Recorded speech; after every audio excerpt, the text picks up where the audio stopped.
Assalamualaikum warahmatullahi wabarakatuh. Selamat pagi anak-anak. Bagaimana kabarnya hari ini? Mudah-mudahan kalian tetap sehat dan Allah senantiasa memberikan keberkahan kepada kita, sehingga kita masih diberi kemampuan untuk bisa tetap eksis, tetap semangat, belajar dimanapun kita berada.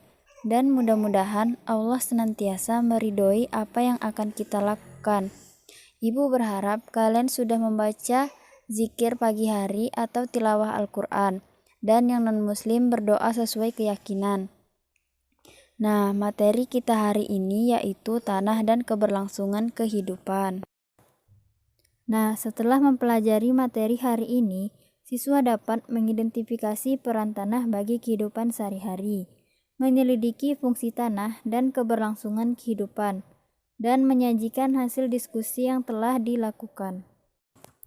Tanah merupakan lapisan paling atas di permukaan bumi yang mengandung beberapa partikel seperti batuan, mineral, dan partikel kimia lainnya.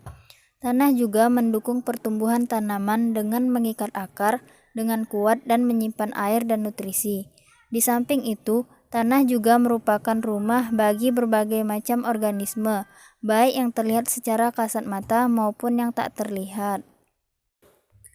Apa saja peran tanah bagi kehidupan? Yang pertama, sebagai media pertumbuhan tanaman. Kalian pasti tahu, makhluk hidup terdiri dari apa saja? Yang pertama itu manusia, yang kedua hewan, yang ketiga tumbuhan. Salah satu ciri makhluk hidup membutuhkan makan. Manusia dan hewan bisa berpindah-pindah mencari makan, tapi tidak dengan tumbuhan. Oleh karena itu, tanah sebagai tempat melekat akar harus selalu menyediakan segala keperluan tumbuhan untuk dapat tumbuh dan berkembang. Tumbuhan sangat memerlukan unsur hara atau nutrisi berupa mineral dan air yang terkandung dalam tanah. Beberapa jenis tumbuhan dari kelompok polong-polongan atau kacang-kacangan membutuhkan bakteri yang ada di tanah untuk membantu akar melakukan penyerapan dan pengelolaan zat hara. Yang kedua, sebagai tempat tumbuh hewan dan bakteri. Hewan-hewan apa saja yang hidup di tanah? Ya, cacing, semut, dan lain-lain. Selain hewan, berbagai macam organisme seperti jamur, alga, bakteri, dengan ukuran yang sangat kecil, maka tidak bisa diamati secara langsung. Yang dibutuhkan adalah mikroskop. Peran dan fungsi bakteri. Yang pertama, perubahan bahan organik. Yang kedua, memonopoli dalam reaksi enzimatik, oksidasi, dan fiksasi. Yang ketiga, senyawa ekstraseluler berperan sebagai pengikat partikel-partikel tanah. Peran dan fungsi protozoa. Yang pertama, mempercepat tersedianya unsur hara bagi tanaman. Yang kedua, dekomposisi bahan organik.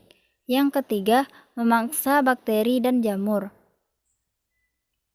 Peran dan fungsi jamur. Yang pertama, sangat penting dalam dekomposisi senyawa organik yang resisten terhadap pelapukan atau lignin. Yang kedua, hifanya berperan penting dalam pesanan struktur atau mengikat partikel tanah. Yang ketiga, beberapa jenis jamur bersimbiosis dengan perakaran tanaman untuk mengikat pengambilan air dan hara, serta membawa populasi penyakit. Yang ketiga, sebagai penunjang kesehatan dan penyediaan keperluan manusia. Pernahkah kamu bermain sepak bola atau menyaksikan pertandingan sepak bola? Di manakah biasanya pertandingan sepak bola berlangsung? Ya, pertandingan sepak bola biasanya dilaksanakan di lapangan sepak bola yang berupa lapangan rumput. Berbagai aktivitas manusia seperti sepak bola, bermain kelereng, dan berjalan-jalan dilakukan di atas tanah. Kegiatan tersebut termasuk dari bagian dari olahraga, maka termasuk pada penunjang kesehatan. Selain mengandung nutrisi yang penting bagi tumbuhan, tanah juga menyimpan berbagai macam logam, batu bara, dan minyak bumi yang dibutuhkan oleh manusia untuk menunjang kehidupannya. Emas, perak, timah, dan logam lainnya tersebar luas di dalam tanah.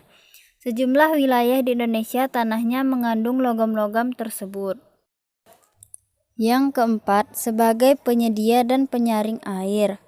Sumber air utama berada di dalam tanah. Selain itu, sumber air juga terdapat di atas permukaan tanah, misalnya danau, sungai, dan laut. Aktivitas manusia seperti kegiatan rumah tangga dan aktivitas industri tentu saja sangat banyak menghasilkan gas buang dan tentunya limbah cair. Limbah cair atau sering disebut dengan limbah sisa buangan rumah tangga atau sisa aktivitas industri akan dibuang ke sungai. Ketika limbah cair yang kaya racun tersebut mengendap di permukaan tanah, maka secara langsung tanah akan menetralkan racun tersebut dan berbagai macam zat yang berbahaya bagi makhluk hidup. Hal tersebut dikarenakan adanya bakteri di dalam tanah yang mampu menguraikan senyawa kompleks berbahaya menjadi lebih sederhana dan bisa lagi diserap oleh tumbuhan. Selain itu juga berfungsi agar tidak merusak lingkungan. Peran organisme tanah. Seperti yang diketahui, tanah mempunyai berbagai macam jenis bakteri dan organisme-organisme hidup di dalamnya, di mana mereka pada umumnya hidup 10 cm dari permukaan tanah. Keberadaan organisme tersebut akan mempengaruhi kesuburan, tekstur tanah, serta kegemburan tanah. Ada beberapa peran organisme di bawah tanah, yaitu yang pertama, dekomposer. Organisme tanah dapat melakukan dekomposisi atau menguraikan bahan-bahan organik yang berasal dari sisa makhluk hidup. Daun-daun yang telah jatuh ke tanah, ranting-ranting, dan jasad hewan yang telah mati akan diurai menjadi materi anorganik. Selain menguraikan materi organik, organisme tanah juga dapat membantu pelapukan batuan menjadi bahan-bahan anorganik atau yang biasa kita sebut dengan mineral tanah. Materi anorganik dan mineral yang ada di tanah inilah yang disebut dengan zat hara atau nutrisi bagi tumbuhan. Keberadaan organisme tanah sebagai dekomposer dapat dimanfaatkan dalam pembuatan pupuk kompos, yaitu pupuk dari bahan organik.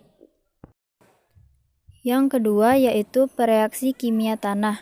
Bakteri di dalam tanah bisa menguraikan material organik yang berasal dari sisa makhluk hidup yang telah mati dan akan diuraikan menjadi zat nitrat. Zat nitrat atau nitrogen dalam tanah ini sangat dibutuhkan oleh tumbuhan.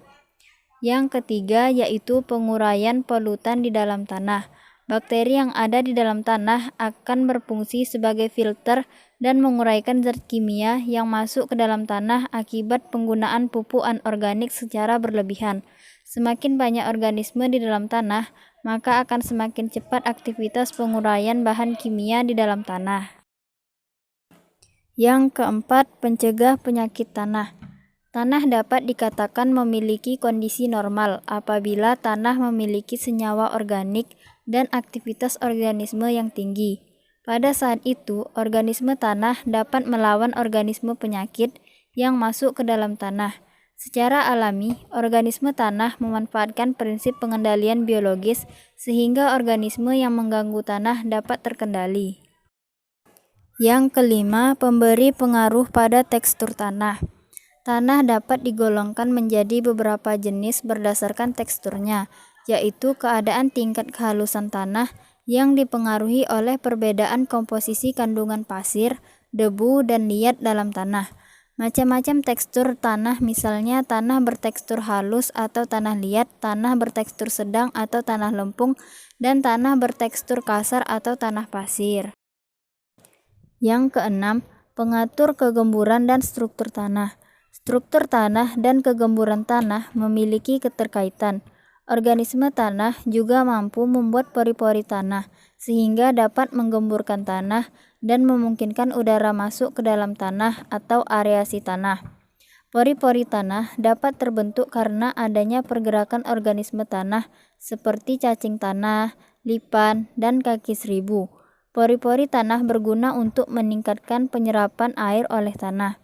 Tanah yang dimiliki aerasi dan jumlah air yang cukup sangat baik untuk menunjang pertumbuhan tanaman. Baik, selanjutnya mari kita evaluasi hari ini. Siapa yang ingin menyimpulkan materi pada hari ini? Ya, Agus, silahkan. Ya, bagus ya. Ada lagi yang ingin menambahkan? Ya, silakan Dinda. Ya, benar ya apa yang dikatakan teman-teman kalian tadi. Nah, pada hari ini kita belajar tentang peran tanah bagi kehidupan sehari-hari, fungsi tanah dan keberlangsungan kehidupan, dan menyajikan hasil diskusi yang telah dilakukan. Untuk minggu depan, Ibu menugaskan untuk mempelajari materi proses terbentuknya tanah yang ada di sekitar kita dan komponen-komponen penyusunnya. Baiklah, apakah materi hari ini masih ada yang tidak paham atau yang belum dimengerti? Jika ada, silahkan bertanya. Baiklah, jika tidak ada, Ibu cukupkan untuk hari ini. Untuk tugasnya jangan lupa dikerjakan dan jangan lupa dipelajari kembali di rumah. Terima kasih. Wassalamualaikum warahmatullahi wabarakatuh.